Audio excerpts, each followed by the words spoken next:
Bonjour à tous, j'espère que vous allez bien. Aujourd'hui, on va parler du subjonctif. Les Français utilisent le subjonctif tous les jours, donc il est indispensable de savoir le conjuguer.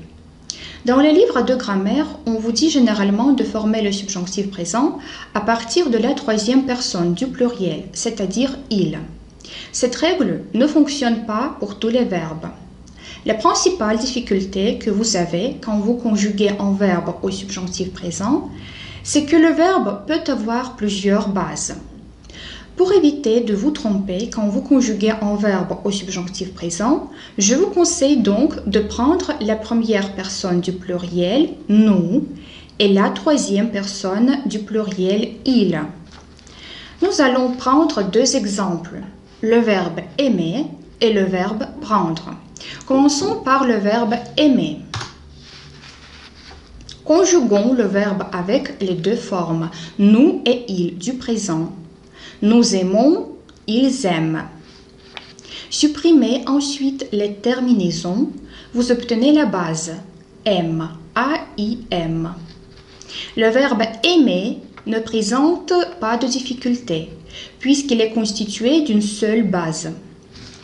Vous devez maintenant simplement ajouter les terminaisons du subjonctif.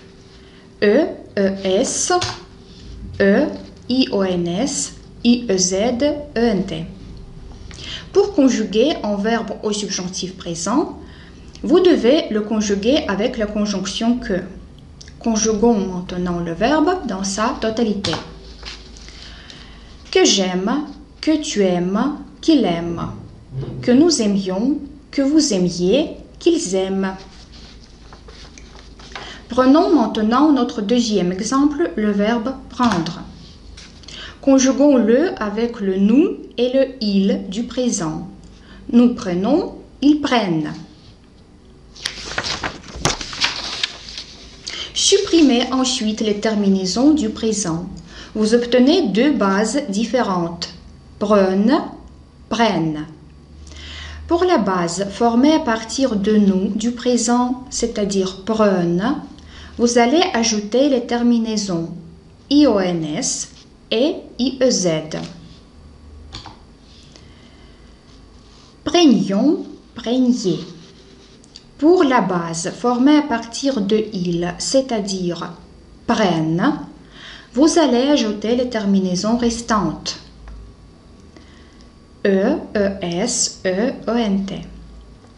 Conjuguons maintenant le verbe dans sa totalité. Que je prenne, que tu prennes, qu'ils prennent. Que nous prenions, que vous preniez, qu'ils prennent. Maintenant que vous saviez former les verbes réguliers au subjonctif présent, je vous propose de regarder ensemble les verbes irréguliers. Il y a 10 verbes irréguliers au subjonctif présent et il n'y a pas de secret, il faut simplement les mémoriser. Nous allons donc conjuguer ces verbes. Le verbe être, que je sois, que tu sois, qu'il soit. Que nous soyons, que vous soyez, qu'il soit. Le verbe avoir, que j'ai, que tu aies, qu'il est. Que nous ayons, que vous ayez, qu'ils aient. Le verbe faire, que je fasse, que tu fasses, qu'il fasse. Que nous fassions, que vous fassiez, qu'il fasse. Le verbe aller, que j'aille, que tu ailles, qu'il aille. Que nous allions, que vous alliez, qu'ils aillent. Le verbe devoir, que je doive, que tu doives, qu'ils doivent. Que nous devions, que vous deviez, qu'ils doivent. Le verbe pouvoir, que je puisse, que tu puisses, qu'il puisse. Que nous puissions, que vous puissiez, qu'il puisse. Le verbe savoir, que je sache, que tu saches, qu'il sache. Que nous sachions, que vous sachiez, qu'il sache. Le verbe vouloir. Que je veuille, que tu veuilles, qu'il veuille. Que nous voulions, que vous vouliez, qu'il veuille. Et enfin, deux verbes impersonnels, pleuvoir, qu'il pleuve, et falloir, qu'il faille. Faites attention pour ces derniers verbes, il n'y a qu'une seule personne, la forme il impersonnelle. On vient de parler de la formation du subjonctif. Comme vous l'avez vu, la formation du subjonctif présent n'est pas trop compliquée en français. Par contre, pour savoir l'utiliser, ce n'est pas si simple. C'est pourquoi je vais vous expliquer 7 choses à savoir pour bien utiliser le subjonctif. Tout d'abord, il faut comprendre que le subjonctif est en mode. Il contient 4 temps. Le subjonctif présent, le subjonctif passé, l'imparfait du subjonctif, le plus que parfait du subjonctif. Les deux derniers temps sont très rarement utilisés à l'oral. Ils sont surtout présents dans la littérature française. Je vous conseille donc de vous concentrer uniquement sur le subjonctif présent et le subjonctif passé. Le mode du subjonctif est généralement formé de la façon suivante: que plus sujet plus verbe au subjonctif. Par exemple, je souhaite que tu sois présent. Ici, que est une conjonction de subordination. Elle permet de connecter deux éléments d'une phrase. Je souhaite et tu sois présent. Faites attention, la présence de la conjonction que ne veut pas dire que le verbe qu'il a suivi est obligatoirement au subjonctif. On peut dire par exemple: je pense que tu es capable de réussir. Ici, il y a que, mais on utilise l'indicatif. Je vais vous expliquer pourquoi. On n'utilise pas le subjonctif après n'importe quel verbe. On utilise le subjonctif après un verbe qui exprime un souhait. Par exemple, j'aimerais que vous compreniez l'utilisation du subjonctif. Une volonté. Par exemple, je veux que mes parents soient fiers de moi. Une obligation, il faut que tu viennes. Un ordre, par exemple, j'exige que vous parliez français. Une émotion, par exemple, je suis heureuse qu'il fasse beau. Une opinion négative, par exemple, je ne pense pas que le français soit difficile. Un doute, par exemple, je doute qu'il ait réussi son examen. Une possibilité, par exemple, il se peut qu'il pleuve. Une nécessité, par exemple, il est nécessaire que tu prennes de l'argent.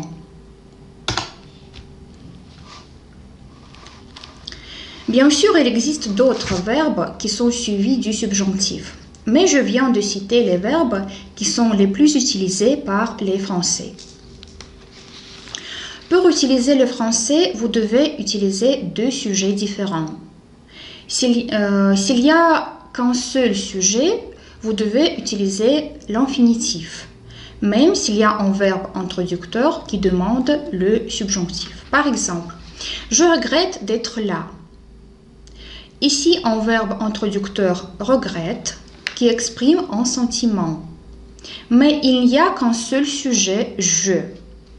Le verbe introducteur est donc suivi de l'infinitif être. Prenons un autre exemple. Je regrette qu'il soit là. Ici, il y a le même verbe introducteur regrette qui exprime un sentiment. Mais il y a deux sujets différents, je et il. Le verbe introducteur est donc suivi du subjonctif. Soit, qu'il soit. En français, on utilise aussi le subjonctif après certaines conjonctions. Les conjonctions pour exprimer le but, la condition, l'antériorité, la concession, etc. Par exemple, bien qu'il soit âgé, il est très actif. Ici, bien que est une conjonction qui exprime la concession. Cette conjonction est toujours suivie du subjonctif. Prenons un autre exemple. Je ne partirai pas avant que tu me dises la vérité. Ici, avant que est une conjonction qui exprime l'antériorité. Elle est également toujours suivie du subjonctif. Je vous conseille de bien mémoriser ces conjonctions. L'indicatif est le mode de l'objectivité, de la certitude, alors que le subjonctif est le mode de la subjectivité, du doute et de l'incertitude. Par exemple, je suis sûr qu'il est content de son cadeau. Ici, je suis sûr exprime la certitude. Donc, le verbe qui suit est à l'indicatif. Prenons un autre exemple.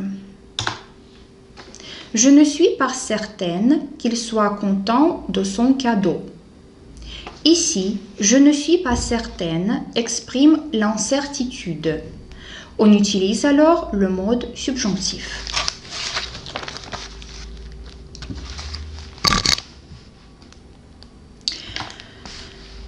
Le subjonctif situe les actions entre elles.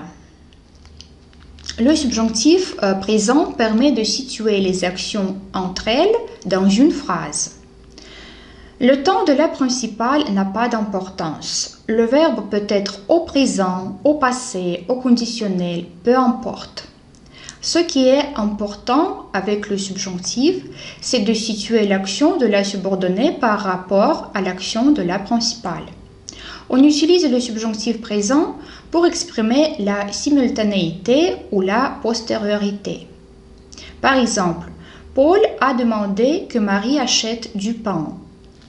Ici, l'action du verbe de la subordonnée achète se passe après la demande de Paul. Donc, après l'action de la principale. Le verbe achète est donc au subjonctif présent. Le subjonctif passé s'utilise pour exprimer l'antériorité, c'est-à-dire pour parler d'une action qui se passe avant une autre. Par exemple, Paul est triste que Julie soit partie. Ici, l'action du verbe de la subordonnée soit partie se passe avant que le Paul éprouve de la tristesse, donc avant l'action de la principale. Comme vous venez de le voir dans ces exemples, le subjonctif est très important. Il est même indispensable pour passer d'un niveau basique à un niveau avancé.